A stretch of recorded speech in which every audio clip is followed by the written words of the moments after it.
Joe Strummer. All right, well, back to the wall of truths and strong opinions. But yeah, we're going scorched earth today, man. Got a good song for this. Let's do the song and then we'll have a little discussion.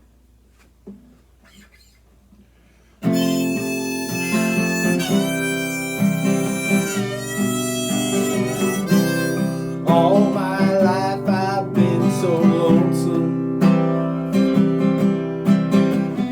Happiness came, I missed the call. All my dreams have been so aimless. Now I'm so tired of it all. In life and love I've been a loser, and too many tears had to fall. Nothing but broken vows and promises. Now I'm so tired of it all.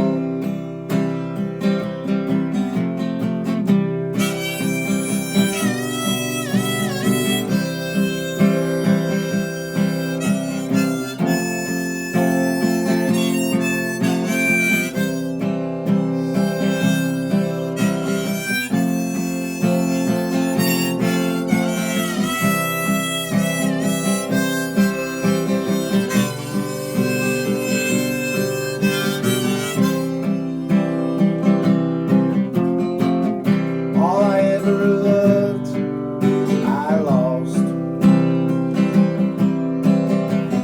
Helpless, I've watched my castles fall. Tomorrow brings nothing but sorrow. Now I'm so tired of it all. From here I know I'll soon be going. No one will miss me after all. And up there I know I'll find contentment. 'Cause down here I'm so tired of it all.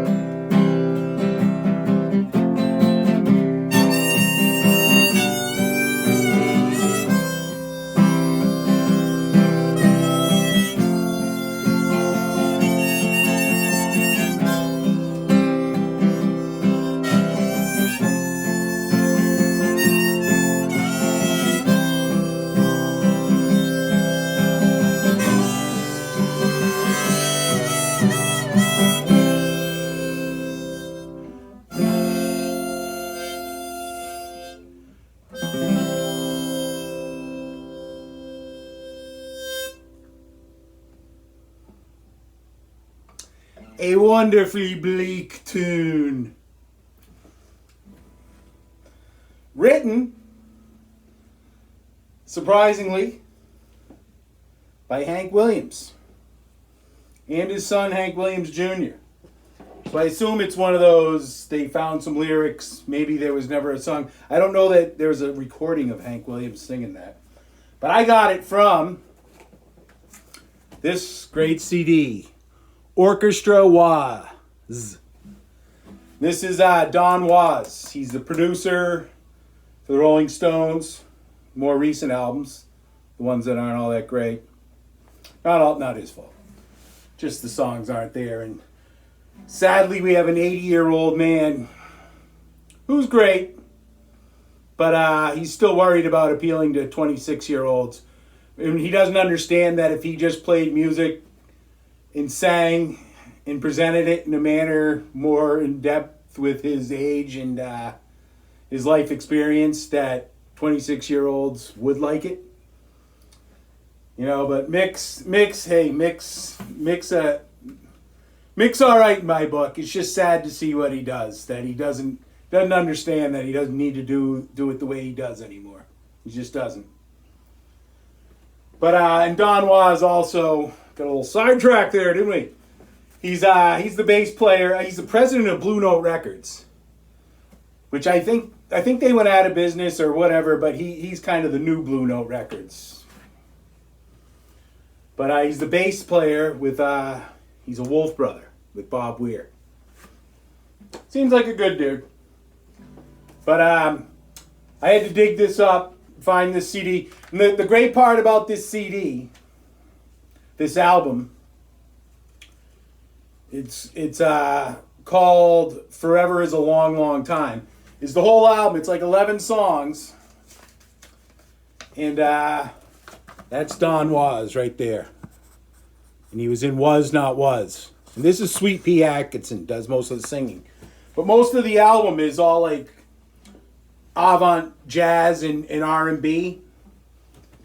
And then at the very last song, it comes in with this song with Merle Haggard singing it. And it's just great. And I also think it's very appropriate for for where I'm at in the world. I'm going to go a bit scorched earth here, but the thing is, I'm not angry about any of it. I'm more resigned in thinking you need to, anybody with any common sense needs to just start thinking about what you're going to do.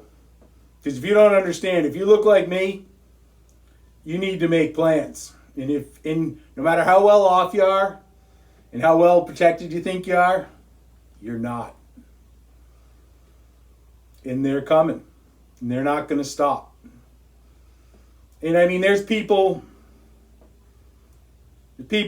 very close to me who don't even have any idea that it's going on. They think it's 1985. That what goes on politically and protests on campus just will not affect their lives. But it's not, sadly. But we'll let that take care of itself. You know, we all get exactly what we deserve. And that's where we're at, man. This is ugly. But very, and I dug this. I was wondering where this was. It was in my big box of Frank Zappa, which is like, I got like 60 Frank Zappa CDs. And I had a little room in there, and there's only like 5 Was Not Was that filled that out. Because I didn't know who wrote it. And I was not surprised to find, but then with the lyrics, not surprised to find that it was Hank Williams. And I would like to know which parts Hank Jr. added. But you got to figure, helpless, I've watched my castles fall. That seems like a Hank Williams line. You know, in all my life I've been so lonesome. That's pretty... Hank Williams is still the king. I guess for years and years in country music in Nashville, they have they just have like the biggest country star or something they vote on, and who knows who votes on, who really cares? But it's interesting just to reflect, for years and years it was Hank Williams. And until Johnny Cash died, and then they gave it to Johnny Cash, and I disagree. I love Johnny Cash, but nobody will touch Hank Williams. He just wrote these songs, just cut right through the BS, and just simple instrumentation, and it just is sublime shit, man. You don't listen to Hank Williams, you're missing out. It's just awesome. And that's what's a bummer, especially about today's disposable society. I mean, look, folks, there isn't another Hank Williams. There isn't another Louis Armstrong. There isn't another Jimi Hendrix. There isn't another Bob Dylan. There's certain people that nobody like them, and they're really important. You know, that enriches you and makes you see the world and understand the world and deal with the world in ways that, you know, Fleetwood Mac and Taylor Swift can't do. I don't even like saying those names. No offense. It doesn't bother me that they exist and people like them.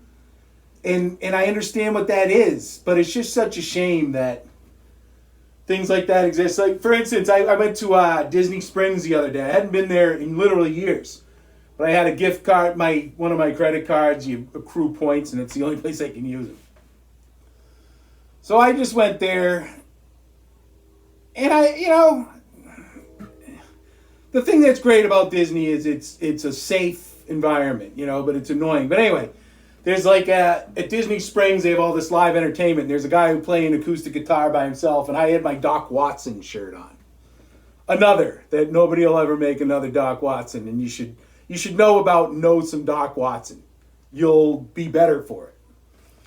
But he sees that, and right while he's playing, and he's like looks up, gave me like a nod, and I guess like some friends of his were there, and he's like, look over there, and then after he finished that song, he's like, this is why I started playing guitar, Doc Watson, and I'm like, then I'm like, how about some John Prine? And then he played some John Prine tunes, and then he does a Taylor Swift tune, which he couldn't do, he didn't know, but for some little kids, and I was just like, I'm enjoying a frozen margarita. I just had one, but I'm like, we got to take him from there to here, and he's like, I know, and it's true. It's all right to come in, I'm only going to admit this once, and it happened once, but I actually have a couple Duran Duran singles from when I was in junior high, and that song, remember Dark Homicide? I bought that one too, but that's as bad as it got for me. I was also buying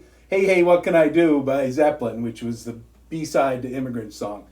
So I've always been cool with my music, but I was susceptible to a little bit of the popular songs. Only for a short while. I didn't let it get out of hand by any means.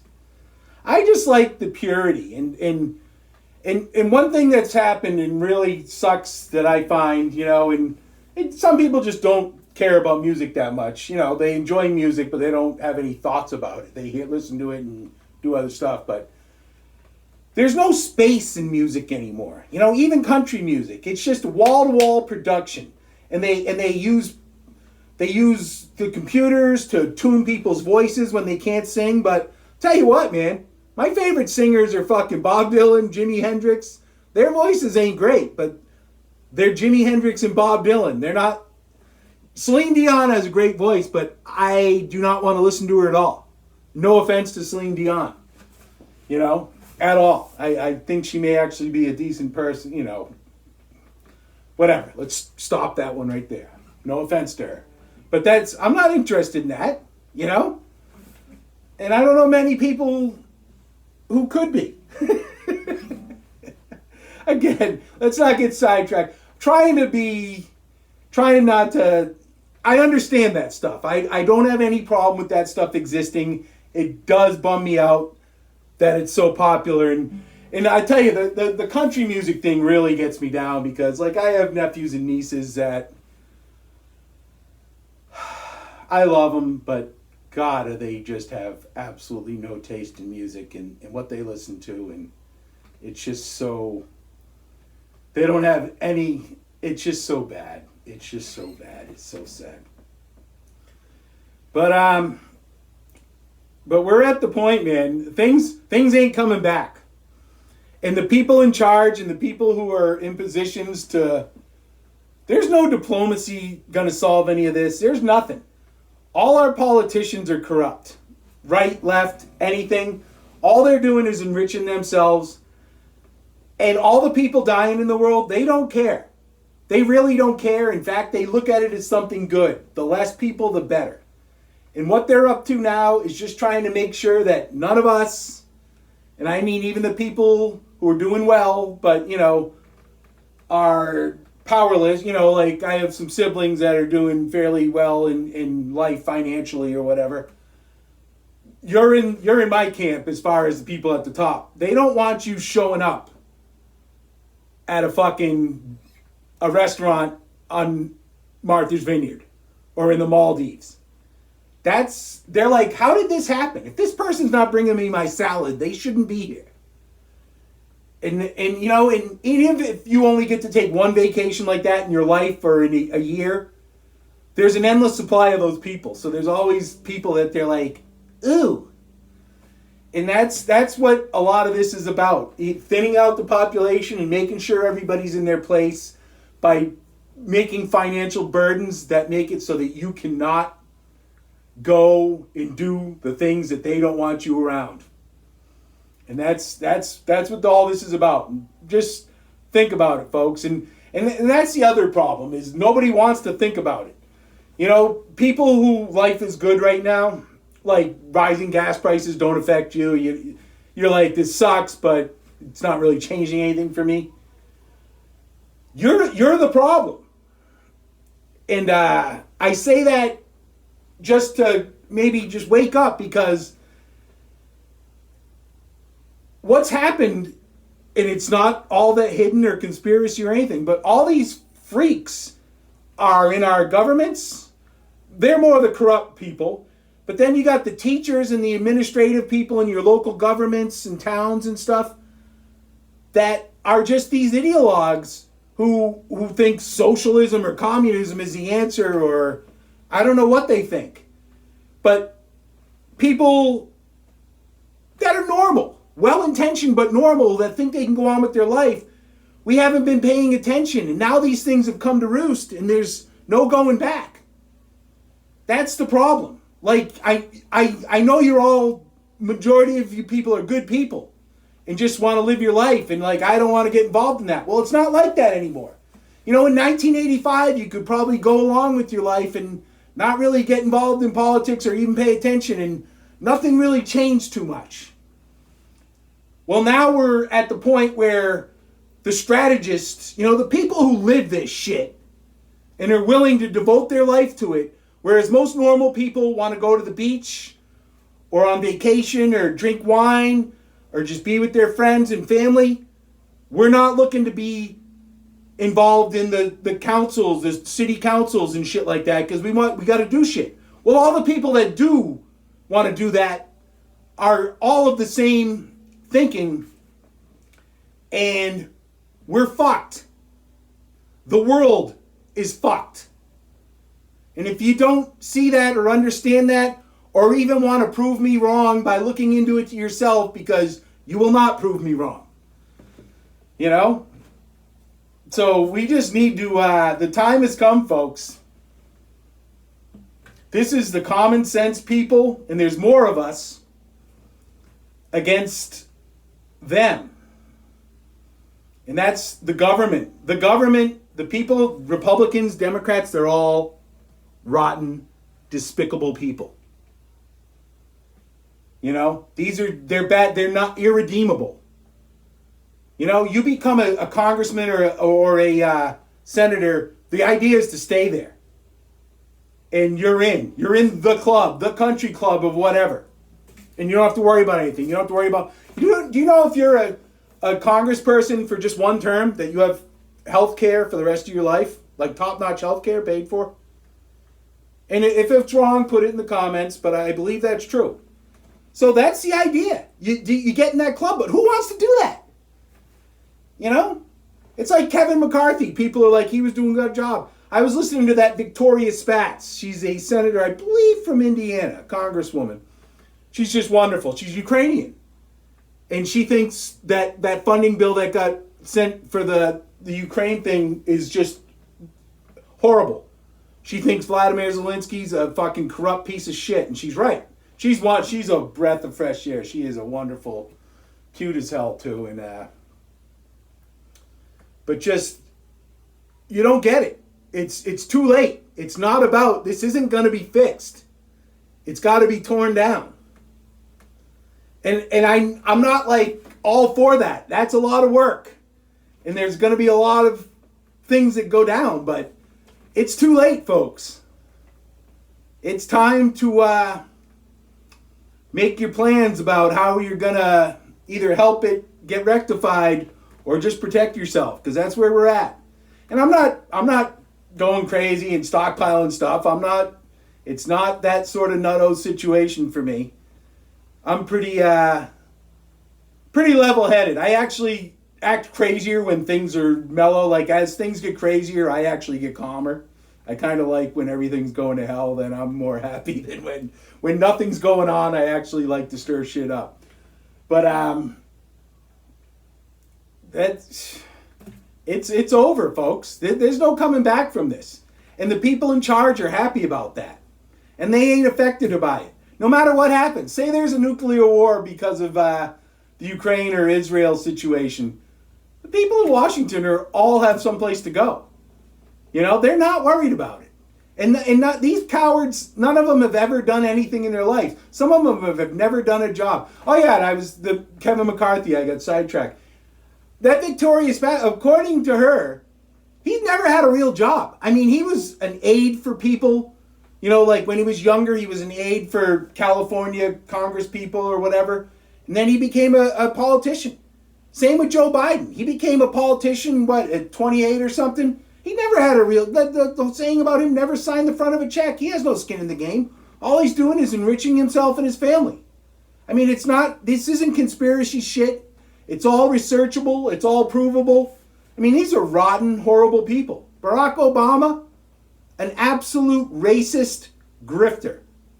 And I had no problem with him becoming president in 2008. I didn't vote because I was on the road doing shit, and I was kind of at a point there where I didn't really care. But I was aware, and I'm like, yeah, this will be a good thing. I got no problem with that. And then by the time his second term, there's a problem here. This isn't good. And now he's running it again, and look what he's doing. He doesn't care. You know? It's just bad, but sorry, folks, the time has come. You need to start making some hard decisions in your lives because the shit must hit the fan now.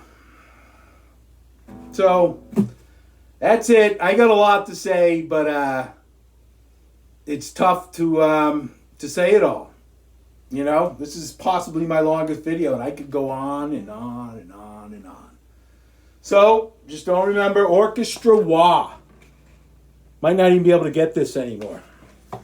But great CD. Sweet Pea Atkinson does most of the singing. But that song, I'm So Tired of It All, written by Hank Williams and Hank Williams Jr., sung by Merle Haggard. And I'll tell you, it's beautiful the way that this album, it's a great album, you know, sort of R&B, soul, jazz, and then just this beautiful acoustic song to end it just perfectly with Merle fucking Haggard singing. So, can't beat that. Joe Strummer, man. I guess he ran the London Marathon, or is it New York? I don't know.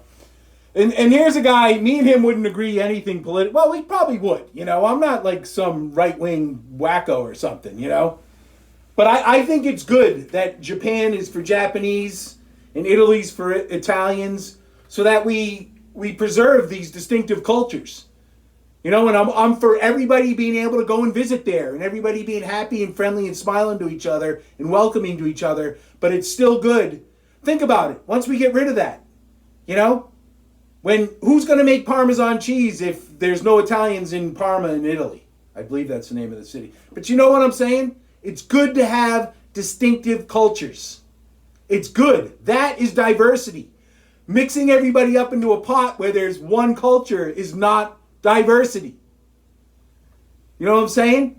Everybody should be friendly and welcoming and nice to their fellow human beings, but it's good that we have these distinctive cultures. And it's good. It's not my opinion. It's good. And anybody who thinks about that without getting sidetracked by some political agenda would agree with that. Any sensible person. So, I'm just telling you, man, the time thinking that any diplomacy is going to solve any of our problems in this world, you are delusional. And the people in charge who are supposed to have done that, so we wouldn't get to this point, they don't want it solved. So I'm just asking, pleading with you to open up, wake up, open your eyes, and please, there's more of us than there are them, but we need to start demanding accountability, and basically, the time has come. Because these people do not care about us, and they're turning our armed forces and police into just foot soldiers for them. It's a bad situation. So keep your head, but start using your head.